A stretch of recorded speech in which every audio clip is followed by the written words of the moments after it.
Quiet on the set! It's time once again for another episode of Great Set Guys!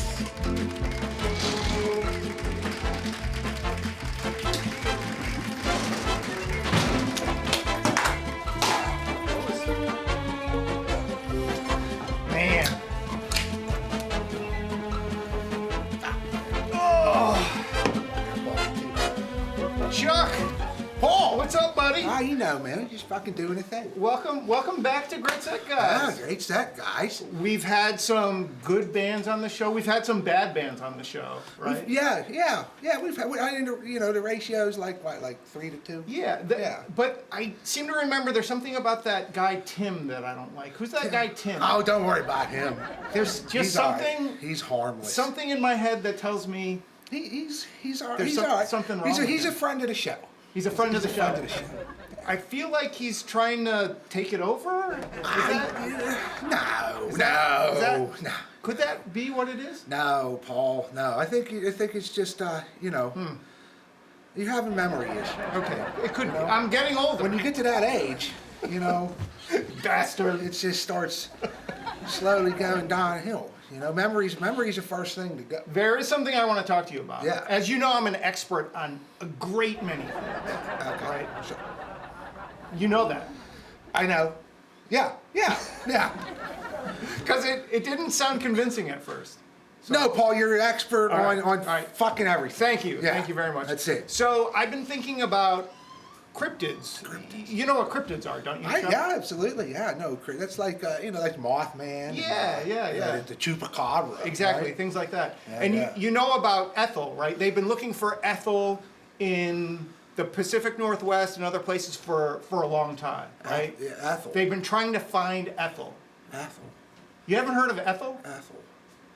There's a really famous film that was shot, the Patterson film, up in the Pacific Northwest. That's a Sasquatch, dude. Its name is Ethel. Ethel. Everyone knows Ethel.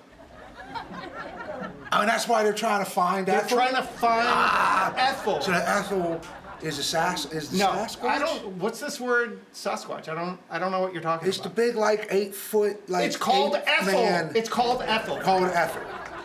I ain't never heard Ethel before, man. But we'll go with it. You're the expert, I am the. right? Thank you. I appreciate that. So they're trying to find Ethel. Right? Okay. And do you think Ethel exists? So that's what the whole thing. Yeah. I don't know, man. There's a great mind debate goes into the Ethel. Yes. Thank you. Phenomenon, I guess. It's some people think it's a flesh and blood, ape that's been hiding out in there. I've heard some theories that it's actually like an interdimensional being, and that's why we never find a body or nothing. It could phase in and out of our There's so reality. much evidence. There's so much evidence. Yeah. There's films about it. Absolutely. There's fur and footprints. Right. Right. All of this evidence. All evidence. So where there's smoke, right? Right. Where there's smoke, there's Ethel. Is that? What? Where there's smoke, there's Ethel. I haven't heard that expression before. Well, I just coined it. You just coined it? Yeah. That's a trademark. That's a trademark. Where's the cameras? That's a trademark. Yeah, nobody steal that. We own that. Can't steal that. Is there a camera over there? I don't know. There is a band. There's a band that's Right. going to be on the show right now. Yeah. Called what is the band called? Find Ethel. Find Ethel. They're called Find Ethel. They're called Find Ethel. That don't make sense. It makes perfect sense. So when these guys aren't in a band, they're like trudging through the wilderness they are trying to out find trying Ethel. to find Ethel. And Ethel absolutely exists.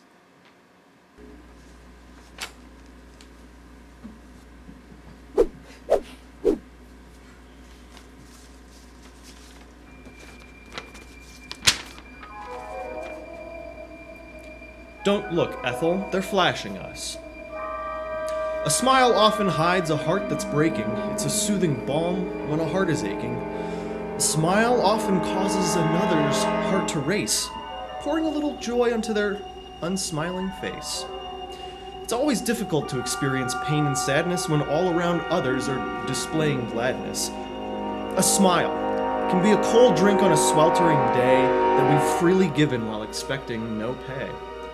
In short, it becomes effortless to not bottle up fear when those around us are grinning ear to ear. Here today we have Find Ethel. Find Ethel. Yeah. What's up, guys? Hello. Thank you for having us on. Good to be here. Nice to see you, Chuck. Paul, always good. Good to see you. Yeah, man. Thanks for coming out. Thanks for having us. Have a seat. Yeah, Have a seat. thank you. Made us feel like the bellas of the ball. So, have you found Ethel? That's the burning. That's what everybody wants to know. We're just kind of starting off. All right, yeah. In terms of that, first of all, my name's Tony. That's Josh. That's Noah. We are Find Ethel. And you could see it as more of a spiritual or metaphorical thing. Everyone's looking for their certain kind of Ethel. We know what Ethel stands for us. It's an eternal search. But everyone can find their own Ethel. And we believe in it. Ethel is a Sasquatch. Sasquatch? What? The Sasquatch, you know? Sasquatch. The Bigfoot. Like a thing with a bunch of fur? Yeah, man. Yeah. I think Ethel's whoever you want it to be. Yeah, if that's your Ethel, I'm not gonna stop you. Yeah. No, that's fine.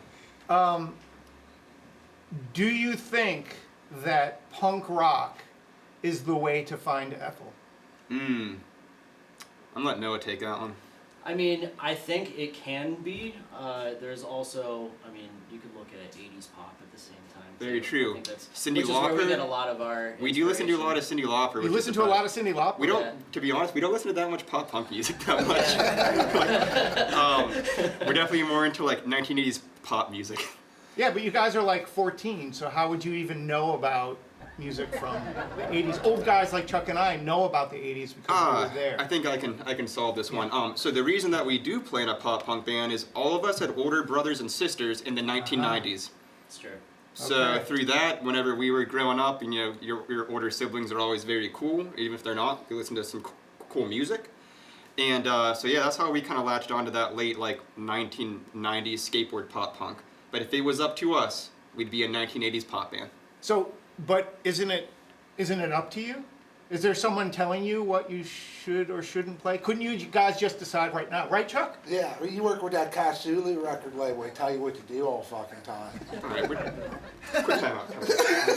We can do whatever we want. We can do whatever we want. You can do whatever you want. Already's dumbass blue pants. Oh, yeah. Oh my god. Yeah, man. Wait. How did I end up being the singer if we can do whatever the hell we want? I don't, Looking at you, Paul. We don't have an answer for Looking at that. you, We don't Paul. have- Okay. So Chuck and I have both seen you guys many times, and you're great and you're fun, right? But you could play other types of music if you want to. You know, won't- somebody once did liken us to the, what was it, the Bee Gees of oh yeah, pop yeah. punk? Yeah. Yeah. It's because And I- we all had long hair. We all had long hair and it was real curly. I think now that we're thinking about it, I think we should probably lean more into that. Maybe we'll switch it like every 5 years. We'll Yeah. like switch around the genres or something. So who's after the Bee Gees? The Beach Boys.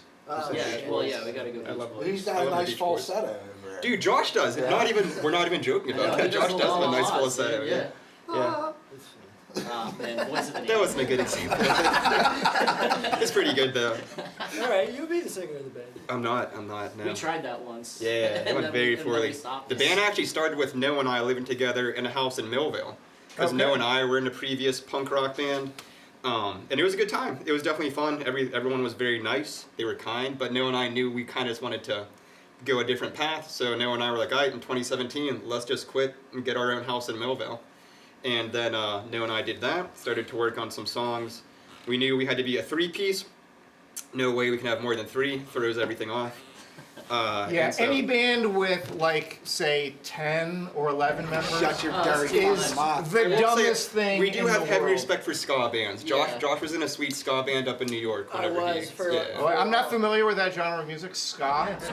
What is it? Yeah, I don't know. They wear real funny clothes. It sounds like shit. But yeah, Noah and I got the house in Millville in 2017, started to work on songs, knew the kind of style that we were going for. Like I said, just old Alkaline Trio, old Blink-182 from like the late 1990s. But we knew we had to find a bass player who could also sing. Because as Noah said, I tried to sing myself. it was punk rock, if you want to call it that. It didn't sound good. I wish I had known that. I thought you just needed a bass player. Yeah, so whenever Josh moved down that was the from New plan the whole York. time was to get you in there Yeah. to sing too. Yeah, so whenever Josh moved down from New York, snagged him up real quick, let him know he was going to be the vocalist. And But yeah. but interestingly, between songs, while you guys are playing, Tony does all the talking, or most of the talking. Oh yeah. Yeah. That's my favorite part about being in a band. I don't like playing the music that much. I just like talking between songs. That's my favorite part easily. Leading up to live shows, it's always a bit of a challenge because we're always just like, God, can we get in there and get it done as fast as we can, and then just like We just want to jam, Get to then we can have some beers, Then listen just to our hang out friends with play. Yeah. Playing first or second. We really perfect prefer to play at the spot, start. yeah, We don't like to perfect spot. headline or play last Yeah. or third. We like to get it done, get it out of the way, then we feel can you. have some beers. Thanks, Chuck. I I'm don't glad even you're cut from the same cloth. I feel you. I don't even think we headlined our own EP release show. No, we didn't. No, we didn't. Nah, just so we can get it done. We want to get our set done so we can start to drink That and makes party. sense. Yeah, oh yeah, Chuck, I feel you. So, you know, being on the show, being on Great Set Guys means you have to play a live set. You know that, right? So you're gonna have to play like now. Or like Are us. you aware Did of we- that? Oh, us. Oh, I Yeah, didn't. you guys are gonna. I thought we were just here to talk about Sasquatch. No, Yeah, Ethel. Ethel. I didn't Thank even you. bring my instruments. Yeah. Wait a minute. We're gonna have to figure something out because I'll just do a bunch of we this. want to hear some Find Ethel songs. Cool. Well, he didn't bring I'm a sure. set, so I'm we, sure you do. Yeah. we could do it a cappella. Josh does have a nice falsetto. All right, let's hear it. I can beat. Let's hear it, Josh. La, la. Yep. Chuck. Great set, guys. Yeah, great set, guys. That is beautiful. All right, so we're gonna hear some Find Ethel here in a minute. That's right.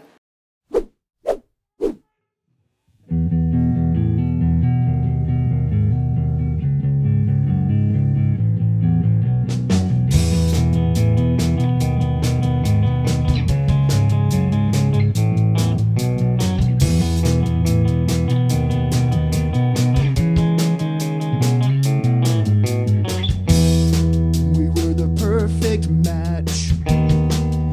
I guess that's why we burned out. The sky was full of sunshine. Now I see nothing but the clouds. All the days of hoping and planning out our lives. I think things could have been different. We could change the place, or at least the time.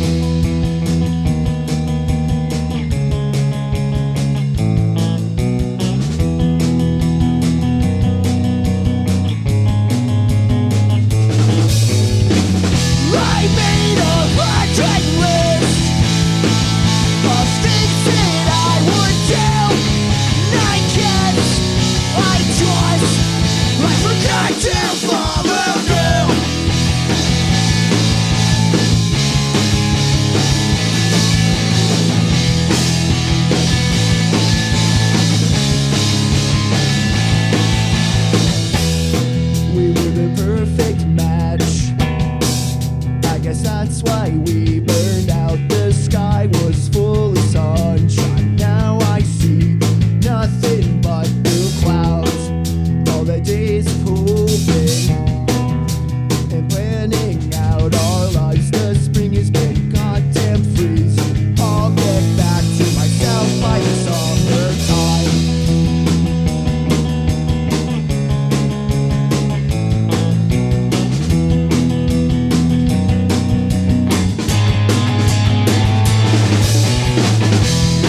Greetings. I am Sir Richard Dean Gert III. Would like to share with you a little side hobby that I have that is reviewing weird things I get off of Amazon. Just so happens I have a long list of weird things for you to see. A guitar hanger for hanging your guitar. Nice packaging, plenty of bubble wrap, nothing too fancy, nothing too expensive. Holy crap. This is definitely the kind of guitar hanger you want for your guitar. I like that the horns are covered in this neoprene rubber type stuff. The holes for the ears are well defined. That hole looks like it's a little bit close to the ear, much closer than that is. But because it's some sort of cast steel, I don't know if it's iron, it's probably ironed. Very slim likelihood of it pulling out due to the weight of the guitar, but it does show off poor craftsmanship. This comes with a little neoprene rubber guitar pick, some wall hangers. Oh yes, my favorite part, the instructions. What do we got here?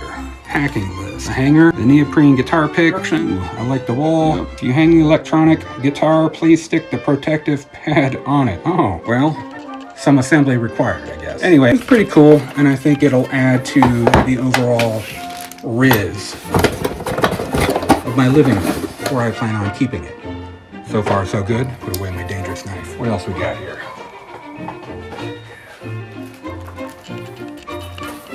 What do we got here? Oh. This looks scary. I might not want to open this. The description on the box is detachable hell. Razor Halloween cosplay movies. Kind of hard to tell what that is. Minimal packaging. Nice. Not a big fan of tons of packaging for worthless items. And what we kind of have here is an impossible Rubik's Cube with a stand. Interesting. Well, off the bat, very handsome product. I do know what it is. It's from the movie Hellraiser. And I do understand that if I decode this puzzle, Pinhead's going to show up and stick needles in my genitals, most likely. Let's see, is there an instruction? No instructions whatsoever. So if you do unleash hell in your neighborhood or in your bathroom while you're pooping, your own fault. They are not culpable of it. Anyways, very nice prop. Probably set it out here in my living room. Hope Cinnabites don't come. Last but not least is corn dog. Let's open this bad boy up. Bottle bites. Bottle and glass sponge. Not a toy. I beg to differ. Please. I need a personal assistant to give me a knife. Oh yeah. I don't know how many bottles this is gonna clean. Foam on it is pretty soft. And this foam is definitely adhered onto from some sort of glue. I'm sure it'll come off eventually, especially in some vigorous bottle washing. The handy thing here is this little loop. So if you're washing things that aren't bottles in the shower and happen to drop it, you won't be caught in a compromising position. This corn dog, bottle washing corn dog wand, I also give 3 thumbs up. That has been Weird Things Reviewed with Sir Richard Dean Gert III.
was a great set, guys. Thank you. Great set, guys. Thank you. Great set. Always try. Thanks, Always thanks, try our appreciate best. it. Always try our best. Thanks, we always try our best. Great Thanks. set, guys. Really. I Try our mean, best. Great set. we actually mean it. It was a great set. Nice to meet you. Mahalo. Nice. Cool. Good job, fellas. Well done. All right, we're gonna strike it, and then we have to build. We do the interviews there, so you guys can.